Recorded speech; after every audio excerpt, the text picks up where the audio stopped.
Escuchemos el mensaje que dirige el licenciado Andrés Manuel López Obrador, presidente constitucional de los Estados Unidos mexicanos.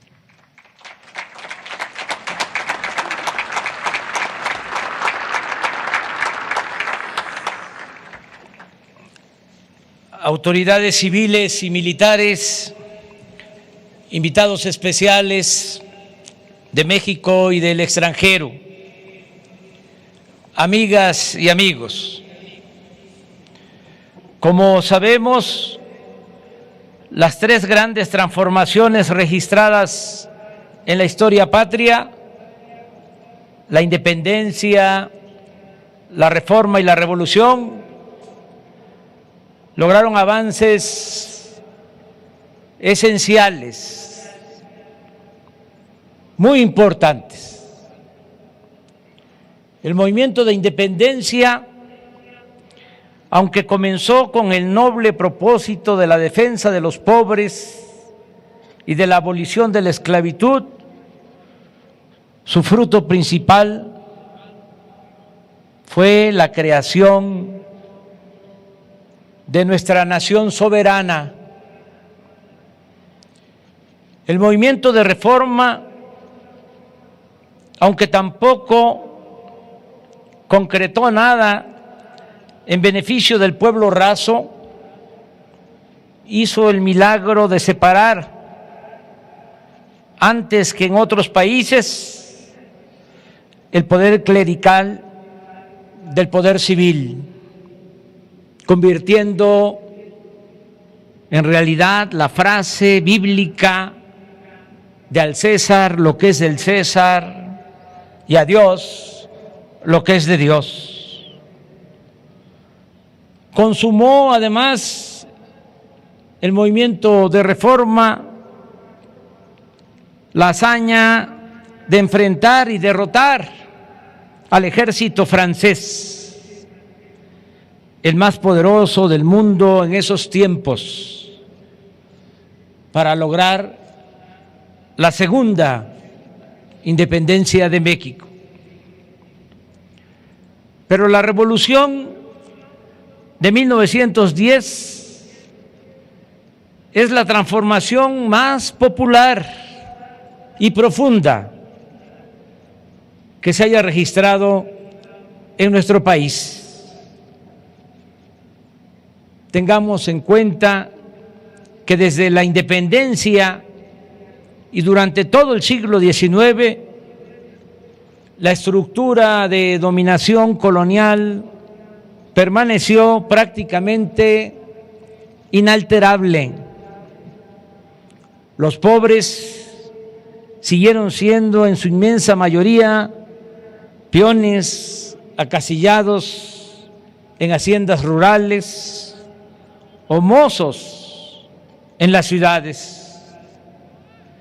La justicia social no existía ni en el discurso, tampoco la mayoría de la población participaba en política, actividad reservada a las élites liberales o conservadoras.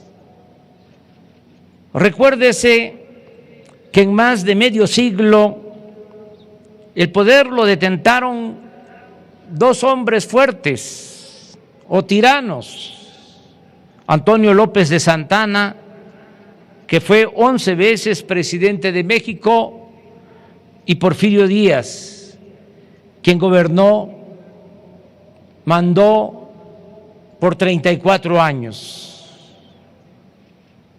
Este último personaje se empeñó en hacer progresar al país mediante el restablecimiento de la esclavitud y con la supresión de las libertades políticas. El auge del Enequén en Yucatán, el de la caña de azúcar en Morelos, el de la industria textil en Veracruz, Puebla y Tlaxcala, o el de la minería en Durango, Chihuahua, Sonora o Baja California Sur, por solo poner algunos ejemplos, se logró mediante el despojo de tierras a comunidades indígenas y con el sistema de enganche que esclavizaba de por vida a los trabajadores y a sus familias.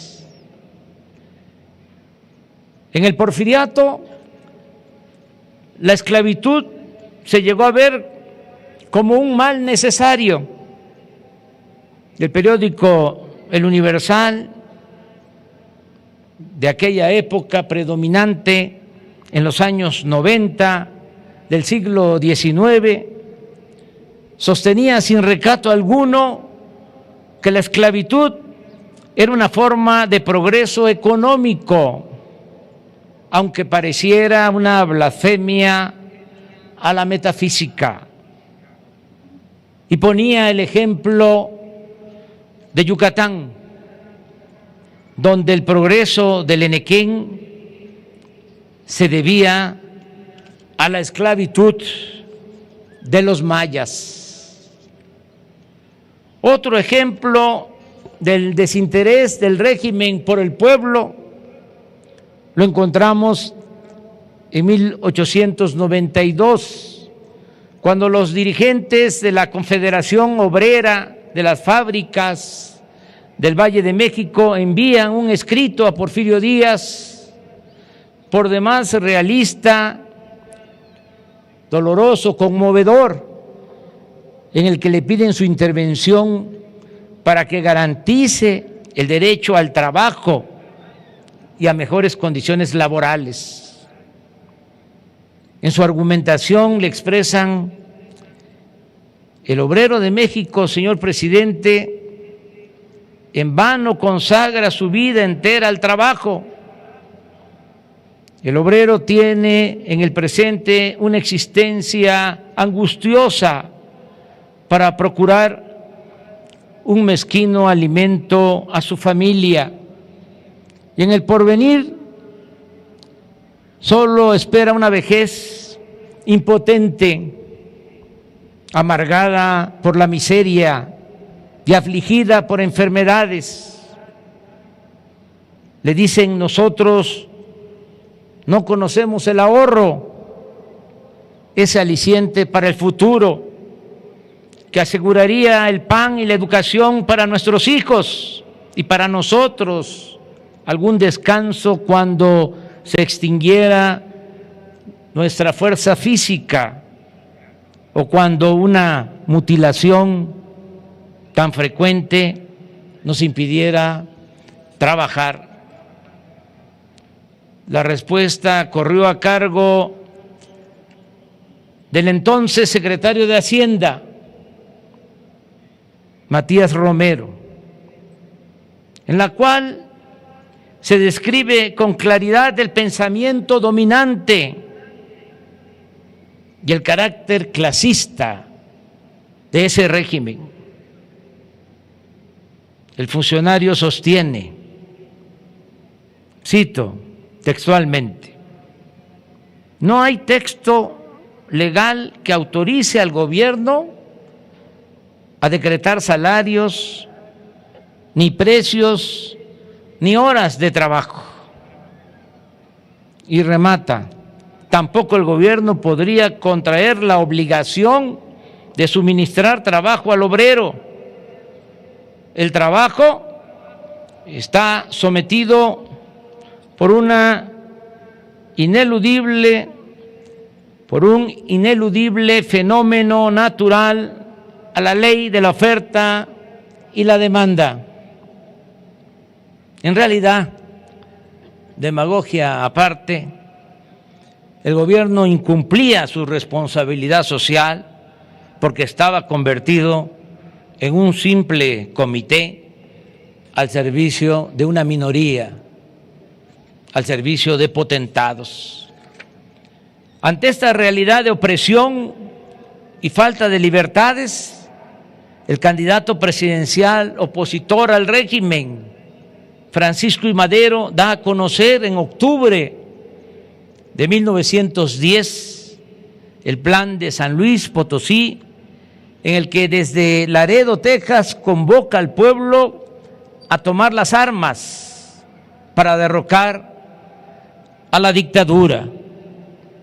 En el plan se decía de manera clara, breve y contundente, cito: México está gobernado por una tiranía que ha pretendido justificarse a sí misma con los beneficios de la paz y de la prosperidad material.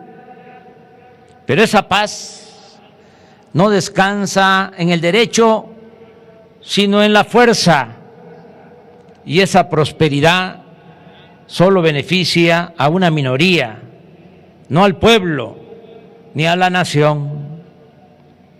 En consecuencia, solo quedaba el recurso de arrojar del poder a los usurpadores, por lo que se designaba el domingo 20 de noviembre para que a las 6 de la tarde en adelante todas las poblaciones de la República se levanten en armas. La noticia corrió como pólvora.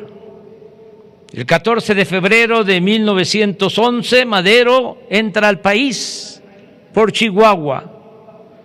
Se pone al frente de los revolucionarios y luego de fracasar en Casas Grandes, monta el cerco para la toma de Ciudad Juárez, con el apoyo militar de Pascual Orozco y de Francisco Villa. Estos acontecimientos causaron gran impacto en la opinión pública y la revolución maderista cundió por todo el país. Había grupos rebeldes por todas partes. En marzo se levantan en armas los campesinos de Morelos, encabezados por Emiliano Zapata. El historiador Alfonso Taracena relata que toda la República estaba envuelta en el fuego de la revolución. Los caciques de los pueblos y los amos y mayordomos de las haciendas huían y se ponían a salvo ante la furia de la peonada. El 10 de mayo de 1911, el general Juan N. Navarro, defensor de la plaza de Ciudad Juárez, se rinde ante los revolucionarios. El 21 de mayo, en la noche, frente a la aduana de esa histórica ciudad, se firmó el convenio de paz que incluía el compromiso de renuncia de Porfirio Díaz, el nombramiento de Francisco León de la Barra, secretario de Relaciones Exteriores, como presidente interino, la expedición de la convocatoria de elecciones generales en los términos previstos en la Constitución, el cese de hostilidades y el acuerdo de que las tropas revolucionarias serían licenciadas a medida que en cada estado se fueran dando los pasos necesarios para restablecer y garantizar la paz y el orden público. El 25 de mayo, Porfirio Díaz renunció a la presidencia que había ocupado durante 3 décadas.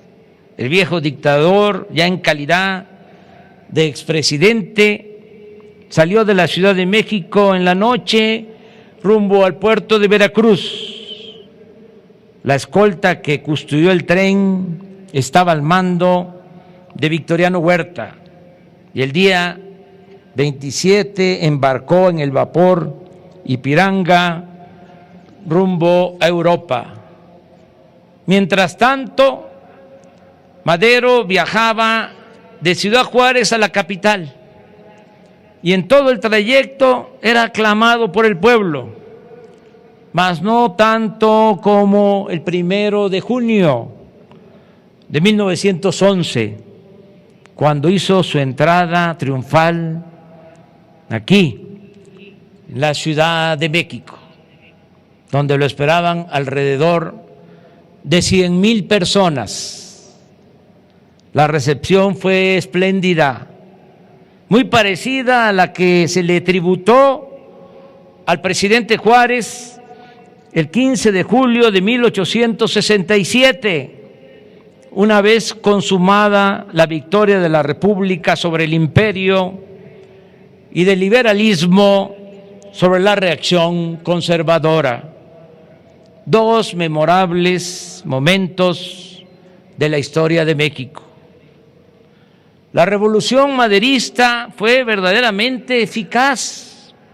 En solo 6 meses, a partir del 20 de noviembre de 1910, cuando se llamó al pueblo a tomar las armas, se consumó el derrocamiento de Porfirio Díaz. Hubo pérdida de vidas humanas, 14,000 hombres muertos en el campo de la revolución, según estimó Luis Cabrera en septiembre de 1912. Pero este saldo, por siempre lamentable, resultaría menor al que se registró en las etapas posteriores de mayor violencia. La libertad se había conquistado sin muchos problemas.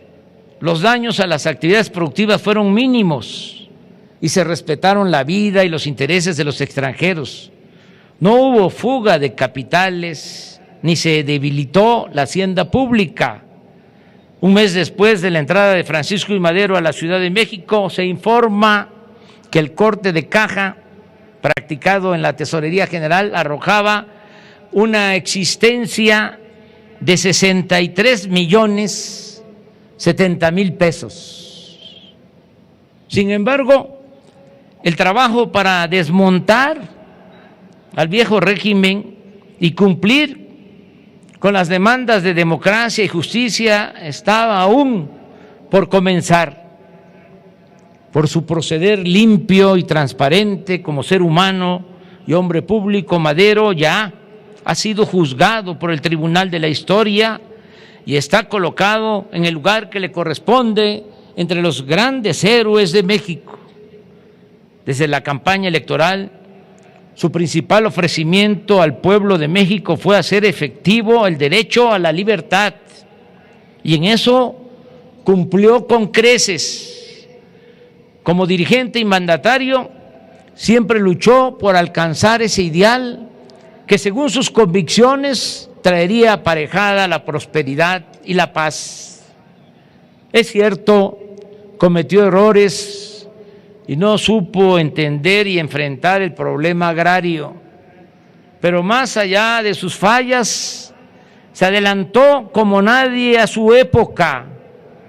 Fue un visionario genial, un idealista extraordinario, víctima del atraso cívico del país y de la enorme dificultad que entrañaba derrumbar a un régimen pervertido como el de Porfirio Díaz para construir una república verdaderamente democrática. Con los asesinatos de Francisco I. Madero y José María Pino Suárez inicia la etapa más violenta de la Revolución Mexicana. La cruenta lucha armada ensangrentó al país. Según cálculos de don Jesús Silva Gerso, de 1913 a 1917 mueren por la guerra, el hambre y la epidemia de tifo alrededor de 1 millón de mexicanos. Pero aún con el pesar de este doloroso sacrificio, no se puede sostener que la lucha revolucionaria haya sido en vano, como a veces sostienen los conservadores. de manera insensata. Tampoco se puede decir que al final resultó más de lo mismo. Es indudable que la lucha del pueblo por su emancipación, acompañada de las sinceras convicciones de sus dirigentes, dio lugar a conquistas sociales muy importantes que marcaron con claridad la diferencia entre el porfiriato y el periodo posrevolucionario. Por el sacrificio de los mexicanos que participaron en esa gesta que hoy conmemoramos, no por concesión gratuita, se creó un nuevo orden social con mayor movilidad y justicia. Es decir, de ningún modo fue infructuosa la lucha contra la dictadura. Gracias a ese movimiento popular, en la Constitución de 1917 se reconocieron las principales demandas de nuestro pueblo: el derecho de los campesinos a la tierra, el salario mínimo, la jornada de 8 horas, la organización sindical, la seguridad social, el derecho a la educación, y a pesar de fuertes presiones de las compañías y gobiernos extranjeros, se logró recuperar el dominio de la nación sobre las riquezas naturales. En particular, se logró rescatar el petróleo. Hoy puede decirse que en estos aspectos, en la procuración de justicia social y en hacer valer la soberanía, todos los presidentes de la época inmediata a la revolución hicieron su parte. Sin embargo, en el terreno de la democracia, con excepción de Madero, prácticamente nada aportaron los gobernantes revolucionarios. En este aspecto, aunque se logró derrocar la dictadura de Díaz y su engendro huertista, el pueblo permaneció al margen de la toma de decisiones y el poder, como en el porfiriato, se siguió concentrando y ejerciendo en beneficio de una élite. El grupo político surgido de la revolución no tenía realmente vocación democrática. Por eso son interesantes y fecundos los tiempos que vivimos. La cuarta transformación que estamos llevando a cabo desde abajo y entre todos no solo está haciendo realidad el sueño de justicia de nuestro pueblo, sino también el ideal democrático con el que nació la revolución maderista de 1910. Ahora no se impone nada, se manda obedeciendo, se respeta la Constitución, hay legalidad y democracia, se garantizan las libertades y el derecho a disentir, hay transparencia plena y derecho a la información, no se censura a nadie, no se violan los derechos humanos, el gobierno no reprime al pueblo y no se organizan fraudes electorales desde el poder federal. El poder público ya no representa como antes a una minoría, sino a todos los mexicanos de todas las clases, culturas y creencias. El gobierno actúa con austeridad y se tiene autoridad moral.